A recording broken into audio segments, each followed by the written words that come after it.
Hello everybody, and thank you for sharing your time with me. I'm sending this message to various different channels to reach my dear Russian friends and the Russian soldiers serving in Ukraine. I'm speaking to you today because there are things that are going on in the world that are being kept from you. Terrible things that you should know about. But before I talk about the harsh realities, let me just tell you about the Russian who became my hero. In 1961, when I was 14 years old, a very good friend of mine invited me to come to Vienna and to watch the World Weightlifting Championships. I was in the audience when Yuri Petrovich Vlasov won the World Championship title, becoming the first human being to lift 200 kilograms over his head. Somehow a friend of mine got me backstage. All of a sudden there I was, a 14-year-old boy, standing in front of the strongest man in the world. I couldn't believe it. He reached out to shake my hand. I still had a boy's hand.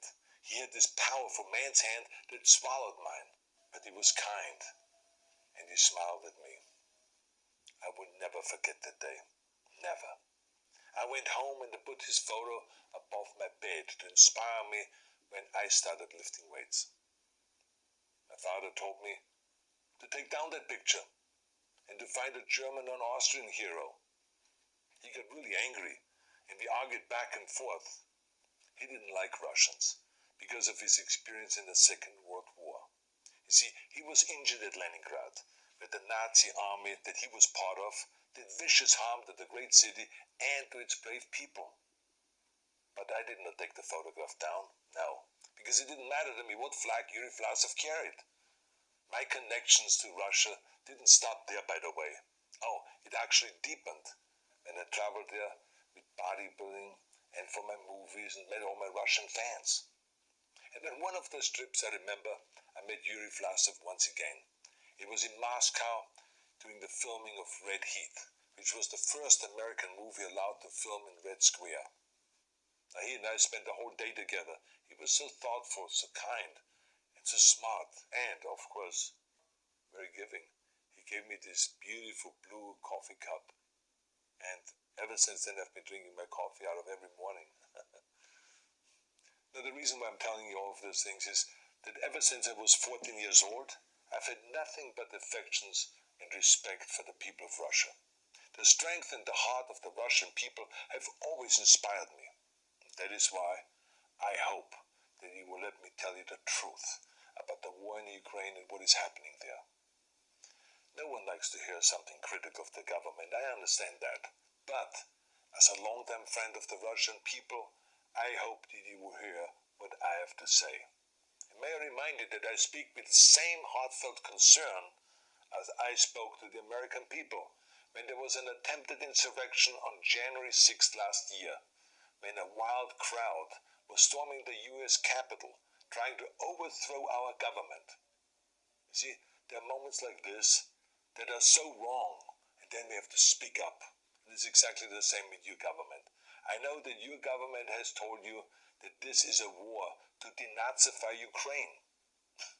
Denazify Ukraine? This is not true. Ukraine is a country with a Jewish president, I might add, whose father's 3 brothers were all murdered by the Nazis.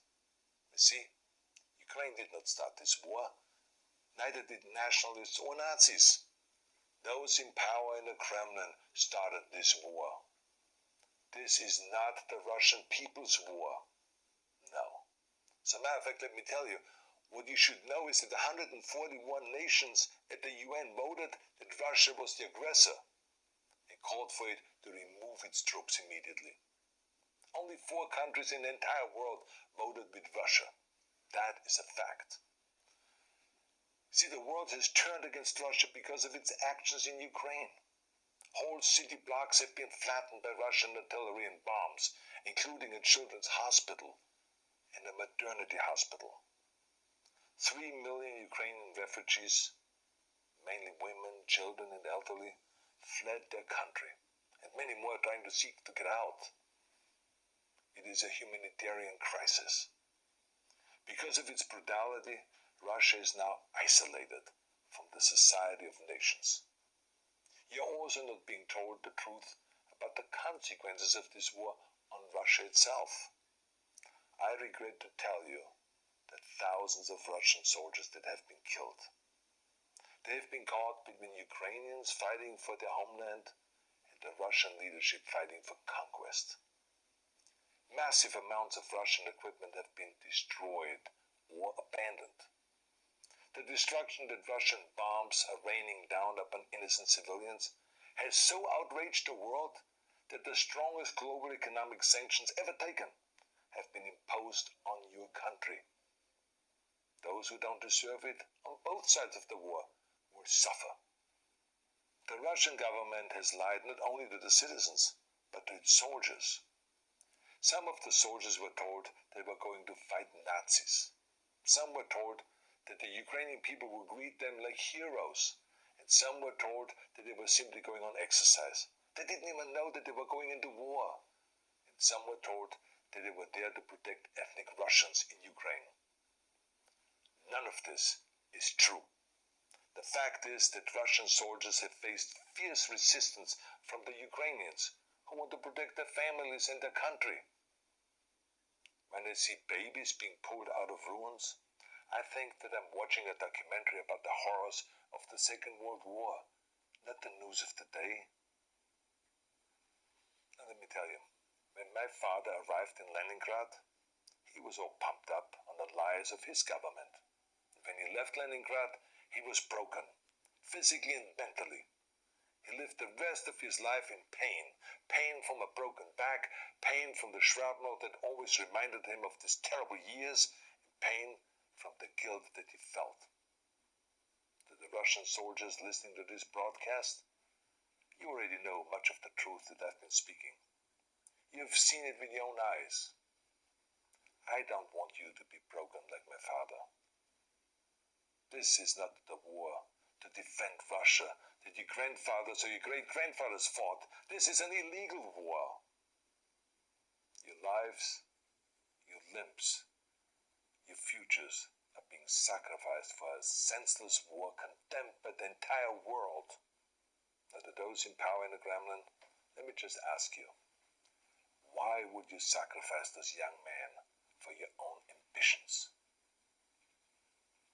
To the soldiers who are listening to this, remember that 11 million Russians have family connections to Ukraine.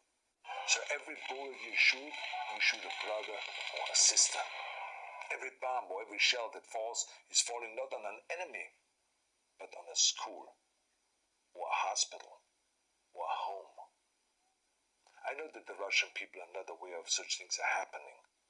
So I urge the Russian people and the Russian soldiers in Ukraine to understand and to disable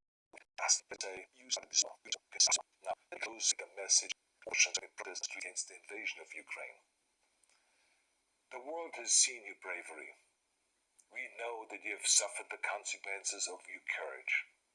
You have been arrested, you have been jailed, and you have been beaten. You are my new heroes. You have the strength of Yuri Petrovich Vlasov. You have the true heart of Russia. My dear Russian friends, may God bless you all.